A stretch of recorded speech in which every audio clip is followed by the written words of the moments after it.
Campus, সেখানে কয়েক হাজার শিক্ষার্থী, শুধু যেই ভবনটার সামনে পড়েছে সেখানে কমপক্ষে 400-500 শিক্ষার্থী ওই ভবনেই ক্লাস করে। কিন্তু এখানে তো বলা হচ্ছে শুধু সপ্তম আর হলো ষষ্ঠ শ্রেণী, দুইটা শ্রেণীর পক্ষে শুধু করেছে, বাকি কোনো হচ্ছে তাদের ছুটি হয়ে গেছে। হ্যাঁ, এই দুইটা ক্লাসে তো আসলে আপনার যেটা বলছি যে প্রতিদিন এতজন তো হবে না। এটা হচ্ছে কি, আপনি ছুটির সময় তো সবাই আঙ্গিনায় ঘোরাঘুরি করছে, কেবল ছুটি হয়েছে। কিছু শিক্ষার্থী এদের ছুটির পর আবার কোচিং চলে, অনেকে কোচিং করছে, অনেকে মাঠে আঙ্গিনায় কেবল বের হয়েছে, বাবা মারা আসছেন, অভিভাবক শিক্ষকরা আছেন, সেখানে ঘুরছেন, তাদেরকে নিয়ে যাবেন, ঠিক এমন একটা মুহূর্ত। তার মানে ক্লাসের শিক্ষার্থী, অভিভাবক, টিচার অনেকেই এখানে হতাহতের শিকার হয়েছে। ফায়ার সার্ভিসটা এখন ফায়ার সার্ভিস বিজি, এখন বললে মাত্র 19 জন হয়ে গেছে। এই তথ্যটা ওনারা যেটা দিয়েছেন সেটা নিশ্চয়ই তাদের ডাটার ভিত্তিতে দিয়েছেন, কিন্তু আমরা স্পটে গিয়ে যেটা শুনেছি, শিক্ষার্থীরা নিজ মুখে বলছেন, তারা কাউন্টিং করে বলেন না, কিন্তু তাদের তো সহকর্মী, সহযোদ্ধা, সহপাঠীদের ব্যাপারে তাদের তো ধারণা আছে। সেই দৃষ্টিকোণ থেকে আমরা মনে করি এটা সঠিক কথা আমরা অ্যাকুরেট জানবো, কিন্তু যেই ঘটনা সংঘটিত হয়েছে সংখ্যা কম বেশি করার মধ্যে কোনো কৃতিত্ব নেই, কিন্তু যে অবস্থাটা হয়েছে এটা তো অনাকাঙ্ক্ষিত।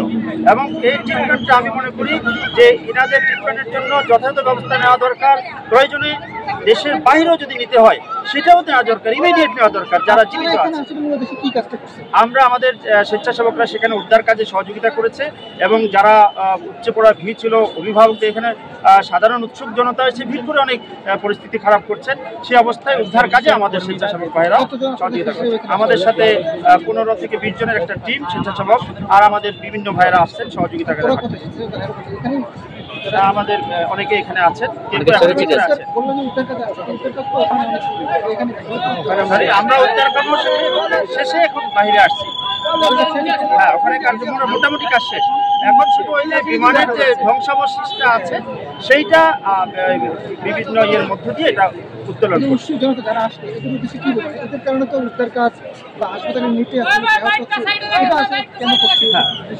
এটা হচ্ছে আসলে আমাদের এই দেখবেন যে আপনি এই দিকে এত বড় একটা অ্যাক্সিডেন্ট হচ্ছে আর অনেকে সেটা লাইভ করছে, ভিডিও করছে, সেলফি নিচ্ছে, এরকম কিছু আছে। এটা আমাদের খুবই দুঃখজনক এই দেশের আমাদের সকল জনগোষ্ঠীর জন্য।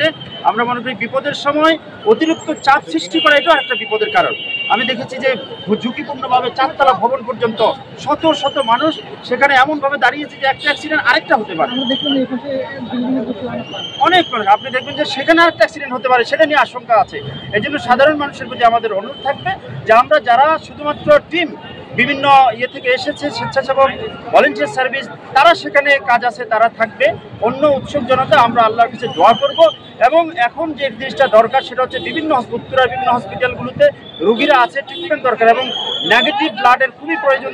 সেজন্য যাদের সুযোগ আছে আমরা অনুরোধ করবো, আহ্বান করবো, নেগেটিভ ব্লাড যারা আছে আপনারা উত্তরার কাছাকাছি থাকতে চলে আসুন। উত্তরা আধুনিক মেডিকেল কলেজ সহ বিভিন্ন হসপিটালগুলোতে রোগীদেরকে ভর্তি করানো আছে। আপনাদের পক্ষ থেকে কোনো ধরনের রক্ত দেওয়া হয়েছে? আমাদের অলরেডি 5 জনের একটা টিম রেডি আছে, যাদেরকে আমরা হসপিটালে চলে যেতে বলেছি। এখানেও 3 জন আছে। আমি সাইফুদ্দিন আহমেদ খন্দকার, খেলাফত মন্ত্রী, ঢাকা মহানগর উত্তর সভাপতি, ঢাকা 18 আসনে এমপি পদপ্রার্থী। Thank you.